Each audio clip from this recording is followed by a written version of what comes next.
Hello friends, আশা করি সকলেই ভালো আছেন। আপনাদের দোয়া ও ভালোবাসা নিয়ে আবারও নতুন একটি ভিডিও নিয়ে হাজির হলাম। অবশ্যই ভিডিওটি শেষ পর্যন্ত দেখার অনুরোধ রইল। ভিডিওটি দেখে ভালো লাগলে লাইক, কমেন্ট, শেয়ার ও সাবস্ক্রাইব করতে ভুলবেন না। তো চলুন শুরু করা যাক আজকের ভিডিও।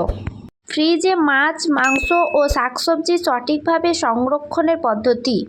দৈনন্দিন জীবনে এখন সবার ঘরে ঘরে ফ্রিজ, কিন্তু এটা কি জানেন আপনারা যে মাছ, মাংস, শাকসবজি কিভাবে সংরক্ষণ করে রাখলে আমাদের শরীরের কোনো ক্ষতি হবে না? মাছ, মাংস, শাকসবজি আমরা ভুলভাবে রাখার কারণে সেই খাবারগুলো পচে যায়, কিন্তু আমাদের সেটা খালি চোখে দেখতে পাই না। সেই খাবারে বাসা বাঁধতে পারে নানান রকমের ব্যাকটেরিয়া, যা আমাদের শরীরের পক্ষে খুবই ক্ষতিকারক।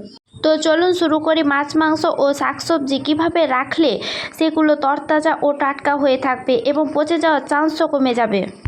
মাছ সংরক্ষণের নিয়ম। মাছ পরিষ্কার করে পেট ফাঁকা করে নিন, পানি ভালোভাবে ঝরিয়ে নিন, তারপরে আলাদা ব্যাগে ভরে ফ্রিজে রাখুন। তারপরে দীর্ঘদিন রাখতে চাইলে লেবুর রস বা সামান্য লবণ মাখিয়ে রাখুন। ফ্রিজে তাপমাত্রা -18°C রাখুন। দেখবেন 2-3 মাস পর্যন্ত সেই মাছ তরতাজা ও টাটকা হয়ে আছে। মাংস সংরক্ষণের নিয়ম। মাংস ছোট ছোটোভাবে কেটে প্যাকেট করে রাখুন, পানি ঝরিয়ে ব্যাগে রাখুন। সেটাকে আলাদা করে তারিখ লিখে রাখতে পারেন, যাতে আগে রাখাগুলো আগে ব্যবহার করতে পারেন। ফ্রিজের তাপমাত্রা -18°C রাখুন।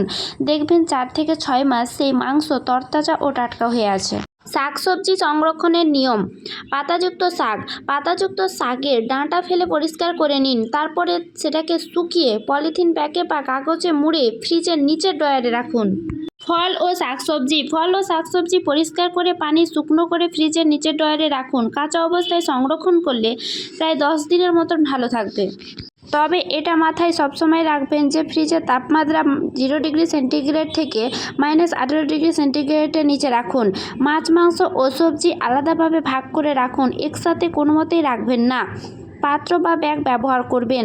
খাওয়ার আগে ফ্রিজের খাবার ভালোভাবে সেটাকে ধুয়ে তারপরে খাবেন।